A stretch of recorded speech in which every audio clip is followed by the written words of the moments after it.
Toki mai, kaki mai, tēnā koutou katoa. This has gone by lunchtime. It's the morning of Monday, June 19, 2023. I'm Toby Manhire. With me are Ben Thomas and Annabelle Lee-Mather. You may know us by our stage names, Wet, Whiny and Inward-looking. Thanks to producer Te Aihe Butler, and thank you to our benefactors and our muses, the Spinoff members. Today, we're going to talk about gangs and gangs and gangs. We're going to talk about the scrap for the rural vote, the Greens tax policy, Meng Foon if we get time. But first, let's talk about recession. We've been talking about recession for a long time. Will there be a recession? Won't there be a recession? The economy shrank by 0.1% in the quarter to March, which means 2 in a row, which sounds the recession bell. Grant Robertson said it was in large part caused or tipped over the mark by the cyclone and by the Auckland floods. Nicola Willis said it was a red light warning and the result of economic mismanagement. Ben, it's also what Adrian Orr wanted, isn't it? So in a way, things are going swimmingly. It's a shallow recession. It is a shallow recession in that nobody's reflected or learned anything. Recessions are really interesting because a lot of the headlines came through like New Zealand is now officially in recession, but we don't know that. What we do know is that New Zealand was officially in recession. Right. In the March quarter. Unless they adjust it, which they did the quarter before. So maybe we could, if they adjusted it towards zero, then we could have not been in recession after all. Well, that's right. But right now it seems as if we were in recession in March. We may or may not be in recession now. No, probably and it really is kind of, one of those like very postmodern sort of things where we're sort of like, well, how are you coping with last quarter's recession so far? Yeah. It is sort of interesting that, the numbers play such an important part. The government doesn't want this number saying that we're in a recession in the same way that, there's been some talk that they scheduled the return of the fuel excise or the dropping of the fuel excise subsidy so that the newly imputed inflation figure wouldn't come out until after the election. Now, whether that's true or not, it's sort of, statistically convenient for the government because there is kind of a psychological power in these statistical indicators. Right. It's a bit like sometimes people talk about something hitting 1,000 or 1,000,000 just because it's a round number. It's not meaningfully different from one fewer, but it feels different, right? That's right. If we had discovered that we weren't in a technical recession, for the first 3 months of this year, would that have meant that our sort of, our qualitative experience of it would have been any different? And no, but this allows National to sort of say it's a flashing red light, whereas, a deep recession, of course, would see much more sort of public conjecture about the nature of things and, But it's also true, isn't it, that those of us who are old enough to remember a deep recession and, the shops, sort of empty shops and general, like proper malaise, it's not good. There is a cost of living crisis, but it's not that. Yeah, no, I think that's right. I mean, it's always a bit funny. There was, during the GFC, which was the last sort of, kind of hefty sort of recession here. I remember it was around the same time that I went into the public sector to sort of weather the effects of recession, and I when I arrived down in Wellington, cocooned in the public sector. You're thinking the same now? Is that what you're saying? It's always got to remain an option. I understand there's a few vacancies have come up, but I think when I moved down to Wellington, I was reading a copy of the Dominion Post and it said, well, it doesn't feel like we're in a recession. All the cafes are full, people are still spending. And I'm like, well, that's obviously true in Lambton Quay, right? Like, state sector salaries haven't been cut.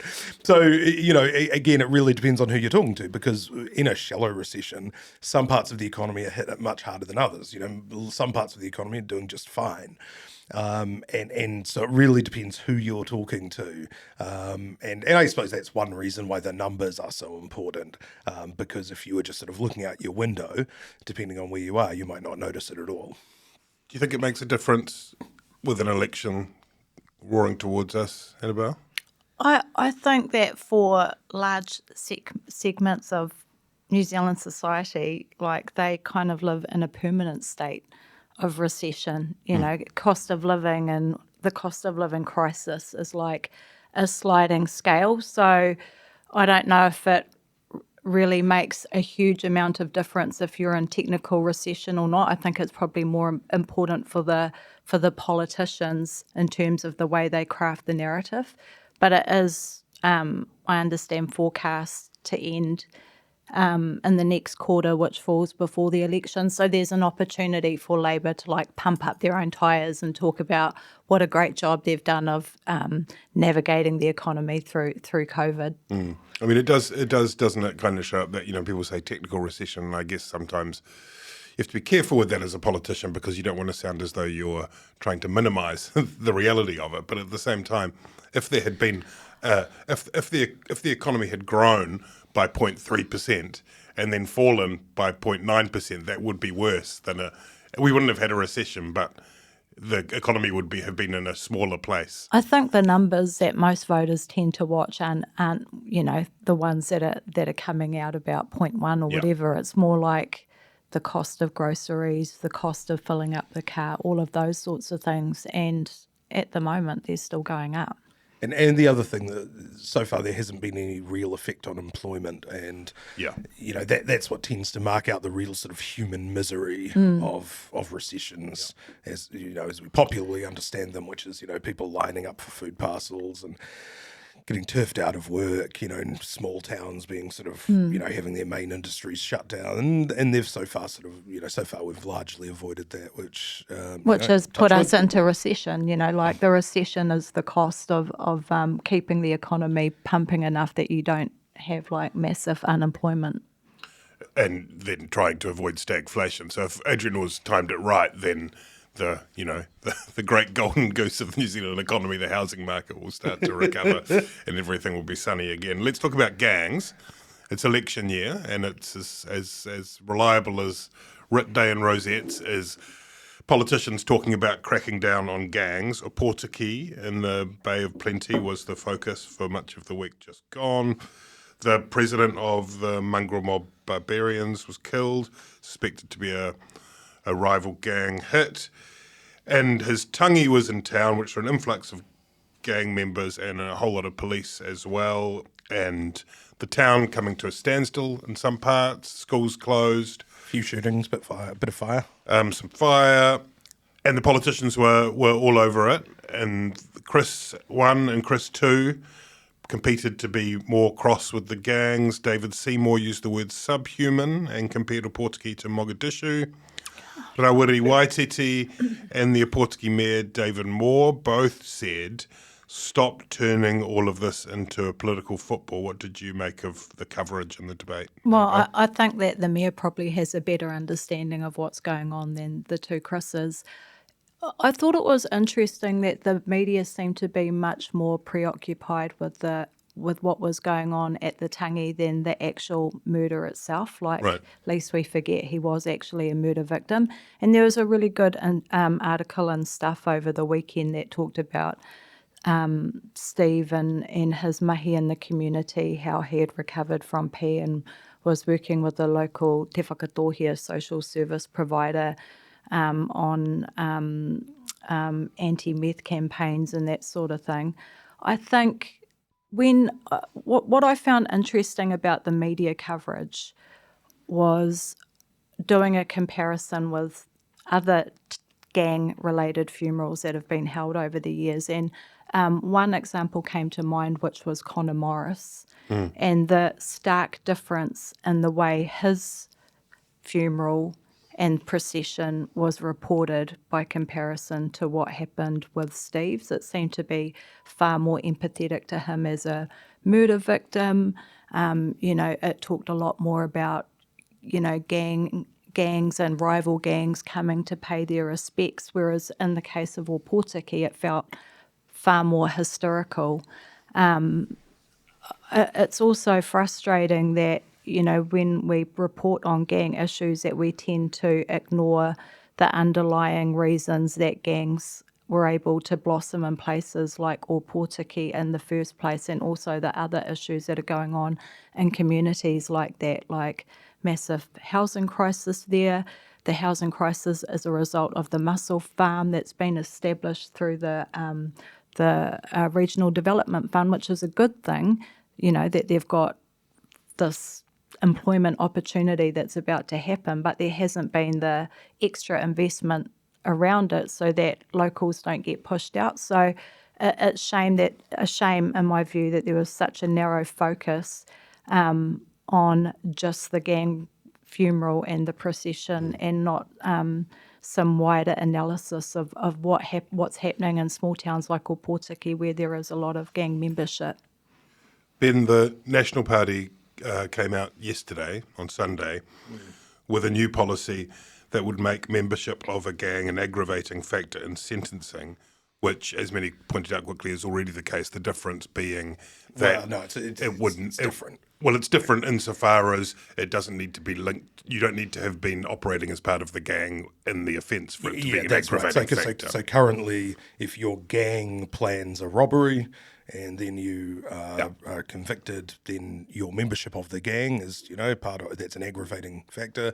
Or if you do something as a crime in order to be a gang initiate, that's part of your hazing or whatever, that's an aggravating factor. Here they're saying if you're a gang member, you get into a scuffle in town, you're convicted. The fact that you're a gang member makes that as an aggravating factor. Irrespective of the crime. So, for example, should we have as an aggravating factor driving a double cab ute around Ponsonby if it's never touched mud? I mean, we could add all sorts of different things as aggravating factors. Driving a double cab ute around Ponsonby should just be a crime. We need to criminalise it first. Make it strict liability. so just being in the driver's seat is enough for a conviction. But the rationale for this, and look, I think the rationale for this was to get the national cracks down on gangs on the 6 p.m. news, which happened. Well, sure, but but think about whether there's a justifiable philosophical sort of rationale for it. What they've said is that because we know that fear of crime is not as much, but for some people more of an erosion of like lifestyle and well-being as crime itself. If you're genuinely in fear of crime every waking hour, your life will not be enjoyable, right? And so that's one of the reasons that everything is a little bit wider than punishing people, individually for each particular crime. Do we if you're scared of crime but you live in a place where there's actually no gang members, is it really as much of an impact on your quality of life? I think, in a subjective sense, I think it can be. But I think what you're talking about more is sort of areas where gang activity is rife. What is that, and we all know this, right? If patched gang members go up and start intimidating somebody in public, the patch is part of the intimidation, right? That's what the patch is for. The patch is to say, don't fuck with me. I think the patch is to symbolise membership. Of a criminal street gang. Okay. And that also has the thing of intimidating people. And so the rationale for this policy is that any time gang members commit crimes against the public, what they're doing is increasing the kind of aura of intimidation, of fear, of impunity, that the gangs have. And that's why it's an aggravating factor. If an individual gang member gets into a fight in town, hurts somebody, that adds to the generalized fear of patched people wandering around the town, right? So, you can say, it's not 100% robust, but, you can see a kind of a general philosophical thrust there. I think there's about a 0% chance the courts would apply it. Be the same thing as 3 strikes. They would start arguing and whittling it down under sort of Bill of Rights implications. But yeah, look, they got on the 6 p.m. news. A lot of confusion. I noticed that one news said, this is already the law. They bought into the Labour line there. Labour had 2 lines. One, that it's already the law, and 2, that it's a gross overstepping of human rights and a terrible policy, which is always like a very funny response for things by a government, which is that it's a bad idea and we're already doing it. There is another... think that, the thing is that this policy is actually not going to make anyone any safer, and it's not going to deter anyone from joining a gang. And it's a shame because, there are significant gang issues in places like the Bay of Plenty on the Hui. We did a story last year about a young dad who had gone to a whanaunga's 21st and was murdered by a young mobster, and this policy would have done nothing to help save his life or to discourage that offender from doing what he did. I think if we really want to talk about making people safer and making communities safer, we need to look at the whakapapa of gangs. We need to work alongside gangs. We need to take a far more holistic, not just a punitive approach, because in a lot of those communities, the gangs are the only show in town. There's not a whole lot of jobs or business or anything like that going on. The only way to earn a living is to be a part of them or to have a sense of, comradeship with those people. So, how do we begin to do that as a society and have those discussions? Because ramping up fear and outrage from Queen's Arcade does nothing to help people that live in those communities. I think it's important to note, though, that this isn't all just, hysterical fear-mongering.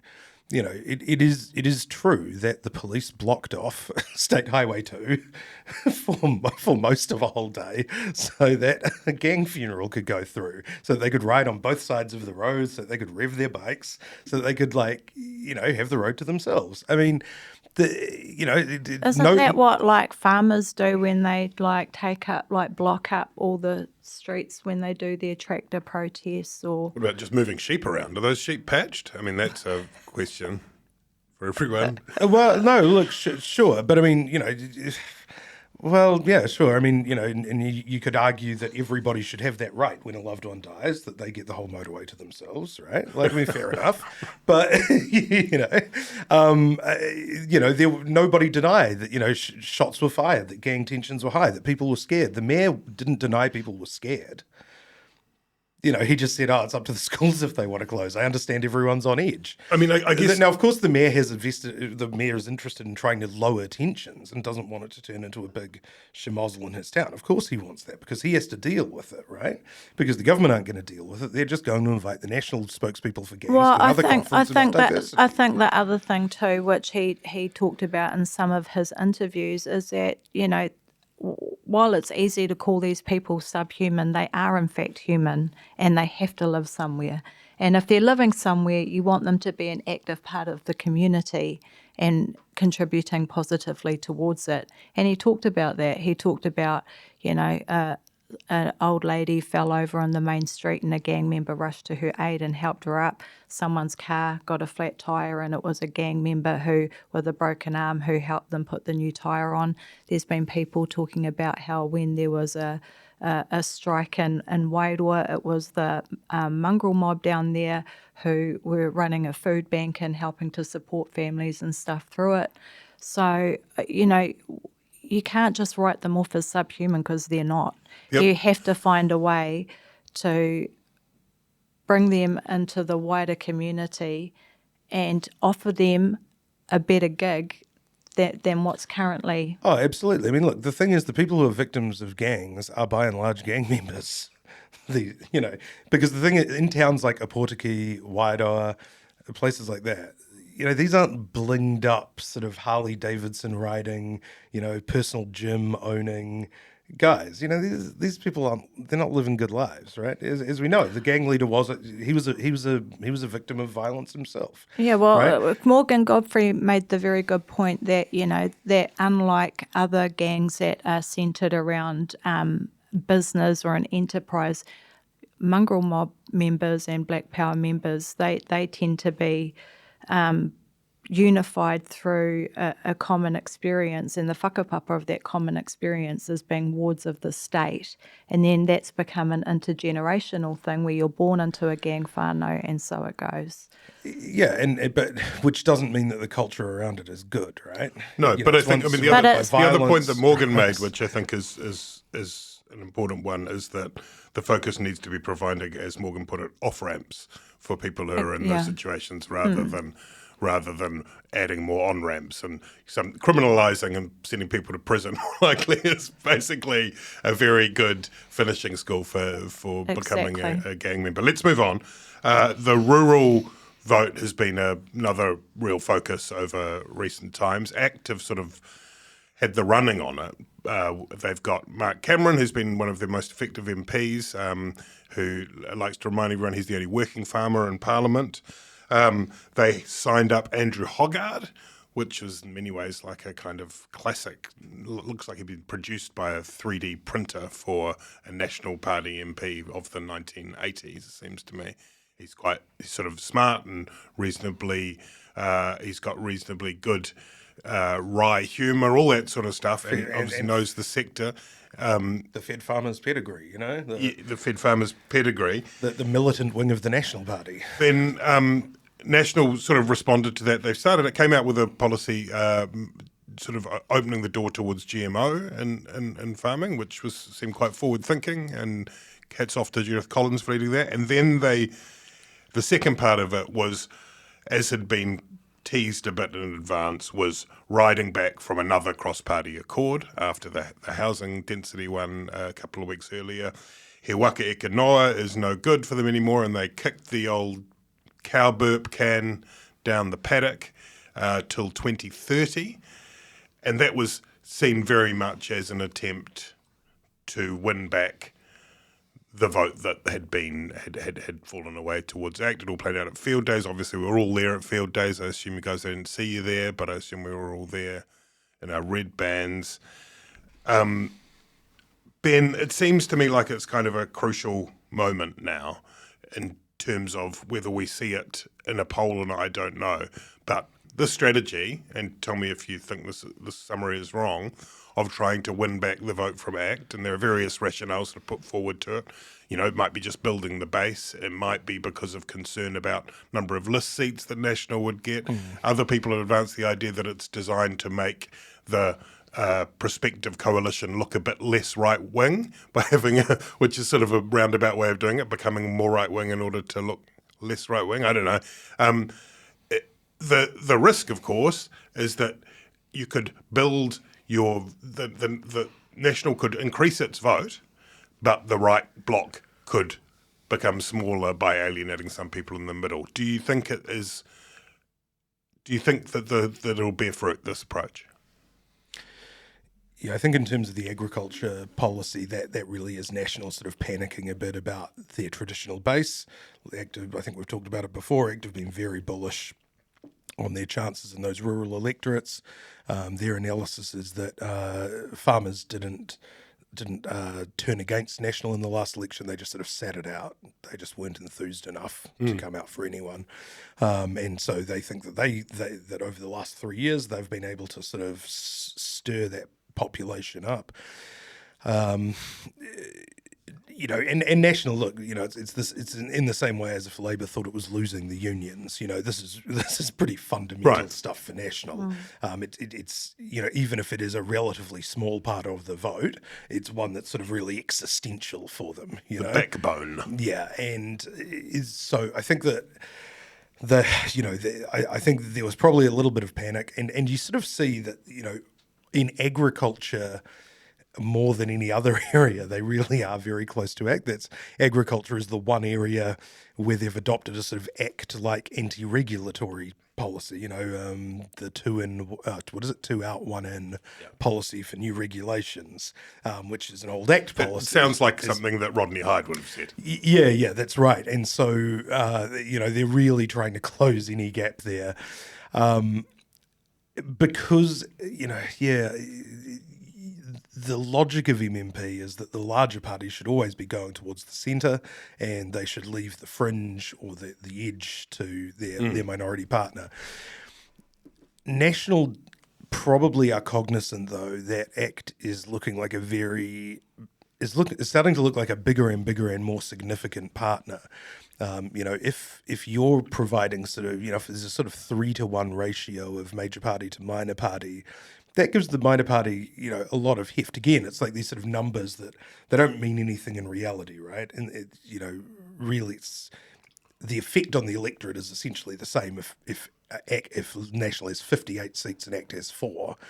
In terms of the way it plays, as if but National around a have cabinet table, 40 it's and dramatically 22. different. But around the cabinet table, and just in terms of the sort of psychological sort of sense. But it's also the number of ministers that you have who And David Seymour has been spending a lot of time making it very clear that he is not going to be a lapdog, that he's not going to just go along with things for the sake of a change of government. Right? That's right. Yeah, and I think ACT saw what happened when they didn't sort of, first of all, when they had no discipline, and secondly, when they didn't differentiate themselves enough from National in 2008 to 2011, where Hyde managed to take them from 5 MPs down to 0. One new one, John Banks.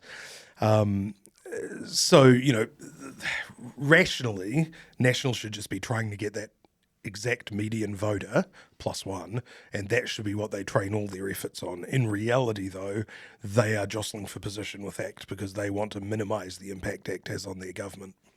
I think what really is freaking National out is the thought that potentially Seymour could get enough votes that he'd be able to leverage or to demand that he gets made Minister of Finance. And I think that's why they keep allowing themselves to get drawn further to the right. I understand why National are smarting over the rural vote because, they lost some key rural electorates last time. But I've heard a lot of people say that although those electorates flipped to Labor, it wasn't because there was like a massive ideological shift in those seats. In fact, a lot of people say that farmers were voting for Labor because they were scared of the Greens having too much sway in a potential government, and the writing was on the wall that Labor was going to win that election. Can I just say too that in terms of kicking cans into the paddock, that's really not good for livestock. Okay, I'll just make a note about that. Let's talk about as well one of the other news lines of recent times, which was Christopher Luxon. I think it was up in Helensville when they were announcing the agriculture policy ahead of Field Day. Was captured by a camera on a mic saying to somebody that we have become a very negative, wet, whiny, inward-looking country. And I'm quite keen to know your thoughts on that. Go round quickly. Ben, very negative? Yes or no? Yep. Annabelle? Yeah. Yeah. Wet? Extremely wet. Extremely wet. The government's wellbeing framework has done nothing about this winter's wetness. Yeah. Been quite wet underfoot. Field Days was quite dry. We all know that Is because we were all Field there. Days like matatini for rural Pākehās? Yeah, I think it is. Yeah. Yeah, I think it is. It's like It's wood chopping. Glastonbury It's wood without chopping. any music. You're just in a field. Like muddy. Yeah, just In a muddy field. field. Whiny, Ben? Oh, yeah. Whiny. Oh, yeah. To be honest, I've heard people say all of those things about you two, but they find me delightful. Inward looking. Yeah. Yeah. Pretty inward looking. Yeah. So, I mean, correct. He's correct. And This is one of those... it's a Kinsley gaff. It's named after Michael Kinsley, who founder of Slate, which is where the gaff is where you say something that everyone knows to be true, but you can't be seen to say. It's one of those. It's one of those why are you booing me? I'm right kind of moments. I mean, of course he's right. I think this is an interesting feature of Christopher Luxon's leadership, right? Is that he's one of these sort of jonky kind of local boy made good comeback kind of things. But it was really interesting. You mean he went on a OE and earned lots of money? Yeah, and then came back. But what was really interesting, he became the leader of the National Party, and he would have these advertisements in an empty stadium and say, this is how many young people we lost to Australia. Under my prime ministership, we're going to bring them back. Christopher Luxon, all of his first early speeches as leader about the economy were talking about how we can provide the best opportunity for our kids to go overseas and make it over there. So he came back and he was like, I care about you all so much, I'm going to help you get out of here. Did Luxon say that before or after he went to field days? It was before. Oh, was it? Because if he said that after field days, it'd be kind of justified. But Hipkins had a very workshopped gag, which was nevertheless quite effective, which said, I haven't seen anyone here who's negative, wet, whiny and inward-looking, but I haven't bumped into Christopher Luxon yet. That is one feature of Hipkins. Like, he telegraphs his jokes so much. Like, like when he had done the, spread your legs, which was an amusing, funny gaff thing. Yeah. And then the next day, he sort of turned up with it on a mug and sort of... I think people find that quite endearing. I think people find that reasonably endearing. It wasn't the only mugging that was going on. As he kind of he'd sort of hold it up, kind of taking almost like a tentative sip, but like keeping it on camera and sort of like raising his brows hopefully. I'm really here for those kind of gags. Yeah. Coming back to the Luxon Key thing, we had Luxon as well with the thing about whether or not people should have more babies, a throwaway remark, which people got very excited about. A few of these sort of things which aren't really big. There was something about John Key.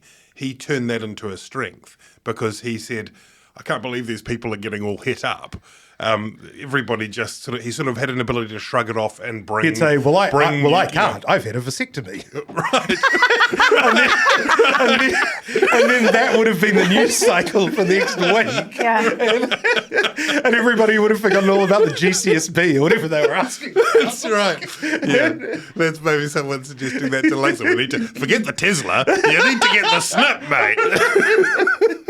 But again, right, like in terms of how mainstream, rate of replacement, reproductive fertility discourses, it was on the cover of The Economist that week, right? Sort of empty swing, but then, there's sort of, I think that was an example of, Labor really reaching out way too far on a limb in terms of their efforts to paint him as I think a lot of women were kind of annoyed by it. I think the thing with Luxon is, as we've already talked about ad nauseum, is because of his spiritual beliefs, there's some tender points around that area, and so some people just feel like it's not a thing that he should be joking about. For the record, I've had 5 kids, so I feel like I've done a lot of heavy lifting in that department. Thank you for your service. Yeah, but you're a bit like measuring a recession. That's in the past, That's true. That's true. I know. What have you I'm done in for us recession recently? until I get a mokopuna. Oh, that's true. Yeah, this is going to be the second election in a year you haven't reproduced. Yeah. You need to. Since Waimahia Rose. Yeah. Literally, fan Omi out the Hapel, family who's tree. sitting out there, she was born the day before the election in 1999, and as a newborn bubba, I walked down to the election booth with my brand new baby, thinking I was so neat. Oh, beautiful. Hey, no, it was one final thing about Luxon. I kind of think he should have doubled down on it. I feel like part of the problem that he's had with connecting with people is, he's got to be a hard ass somewhere down there, right? To make it to the top of the corporate ladder. Yeah. There are certain skills it requires, certain skills it doesn't require, but it requires you to be pretty tough. And I don't sort of believe this sort of, totally self-effacing, I just... hey, how you doing? Yeah, Every day. And when people... But what if that mode is like really ferocious? And what if steam comes out of his head when he moves into... I'm scared to see. He should have doubled down. The thing is, I think just like us, I think most people agreed with him when he said that. And he should have just doubled down and said, yeah, it's true. Stop whining. Be Mayor Quimby off The Simpsons. Yeah. I've had it with you people. You're a bunch of fickle mushies. Instead, the pattern is that he kind of gets sort of... It's a bit like Desley Simpson dragging Wayne Brown off the stage, and then Nicola Willis comes in and says what he meant to say was blah, blah, blah, blah, and blah. instead he should stand up there and say, quit your belly aching. Stop complaining about Christopher Luxon. I'm not the problem here. Go out there and root, New Zealand. That's right. That's why we're depressed. That's why we're whiny. That's right. Be like Newsroom and have some raw politics. Like, I mean, it's just... I think that the New Zealand electorate, Helen Clark was the Prime Minister for 9 years. The New Zealand electorate respects somebody who will call them on their bullshit. Let's talk about the Green Party tax policy, wealth and income policy. I think they call it 45% tax rate on income over 180,000, 2.5% wealth tax on assets over $2 million, asset threshold, something or other. And the idea is there'd be a universal guaranteed income thing, not a UBI quite, but with a $10,000 tax-free threshold, $385 per week for all New Zealanders after a year or two. After all the David Parker stuff, Annabelle, there was the big report. Then there was all of the study into the however many richest New Zealanders it was, putting that capital gains stuff back onto the table. Is this a runner, or do you think Labor will just snuff it out? I dare say that Labor will try to snuff it out, but depending on what plays out in the election, they might be forced to take on significant tracks of it if they want to govern with the Greens. I like that it says that it can have end child poverty a lot more quickly than the current track that we're on, and it looks like a well thought out policy, I thought. Yeah, they had all the proper numbers crunched in all sorts of ways. Ben, what do you think? I mean, look credible. One of the things that seemed smart about it to me, because we're into this territory now of bottom lines and rulings out and all that sort of stuff that happens in MMP elections, which can be a bit tiresome, but perhaps necessary. The Greens got theirs out kind of early, and at least so that there will be a bit of fresh air for people to talk about it and debate its pros and cons before Labor comes along and goes, got a good run. Actually, this is the policy. Yeah. And it got a good run. It is an internally coherent policy. It sounds pretty well thought out. If you were to look at it, run the numbers as they've suggested, you'd say, it looks reasonably good. In practice, a wealth tax is sort of fraught with problems in the sense that because you're taxing the same amount, the same wealth every year, you'll find that people will not hold their wealth in New Zealand. They'll make money in New Zealand and then move it overseas, right? But doomed to failure that way. But at the same time, it shows that they're actually taking the policy seriously this time. So I thought, overall a net positive for them. Net positive. Again, won't help them in terms of Labor adopting it, but Well, it's one of those things where it's hard to. Typically, you'd imagine in an MMP system were Labor and the Greens and Te Pāti Māori probably have enough to govern that you'd go, well, let's slice off part of this and so on. But the practical politics of it are such that Labor, particularly given what's happened in previous elections, like in 2017, for example, won't be able to do that in a negotiation. They're going to have to set their policy and say, this is the policy, right? It's hard to imagine much room for manoeuvre there. Yeah. Mm-hmm. Good. Yeah. Okay. Quickly before we go, Meng Foon. But they'll probably let somebody from the Greens be the Minister of Recycling. Meng Foon. They'll allow them to have Meng Foon. Have we got Meng Foon watch up? Recycle. Whether or not he's actually it's like a recession. You don't know whether Meng Foon has resigned or not resigned until 3 months later. He said he hadn't resigned, but had been linked. What? Well, no, he hadn't resigned. It was on the news this morning. But he'd written a letter to the Prime Minister saying he was about to resign, which is one of those things you kind of think that's a little bit the head of a pin, Meng. At the point at which you're 3 days after the minister responsible for you has said you've resigned, irrespective of your personal feelings, you've resigned. Yeah. Seems pretty material. At that point, it's no longer your choice as to whether you've resigned or not. Just an update on that. I've received from correspondence being explained with that. In fact, I have resigned. I resigned at the end of the first quarter. I've been resigned for many years now. What was it? It was to do with a particular interest in a housing operation while he had been overseeing the Human Rights Commission, involved in the Human Rights Commission. While he was involved in the Human Rights housing.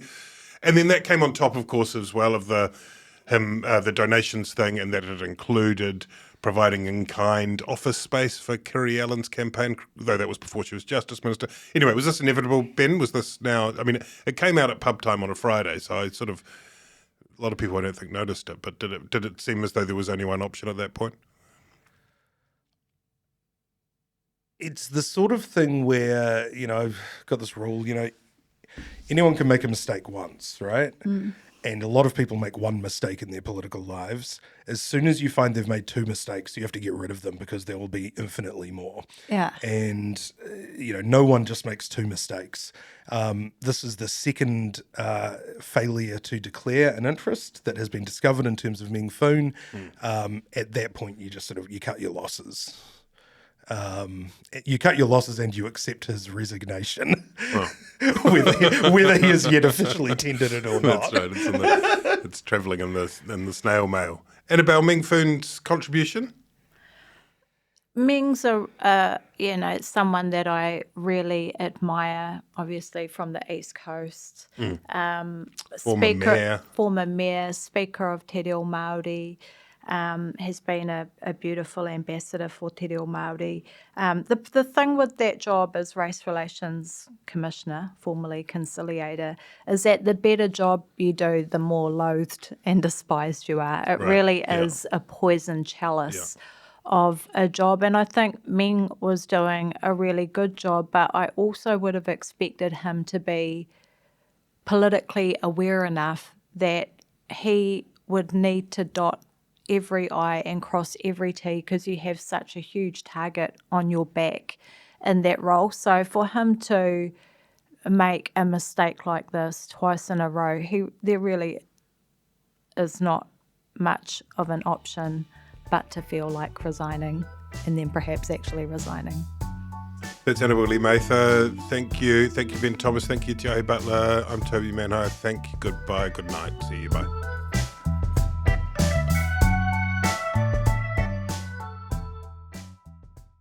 Mm-hmm.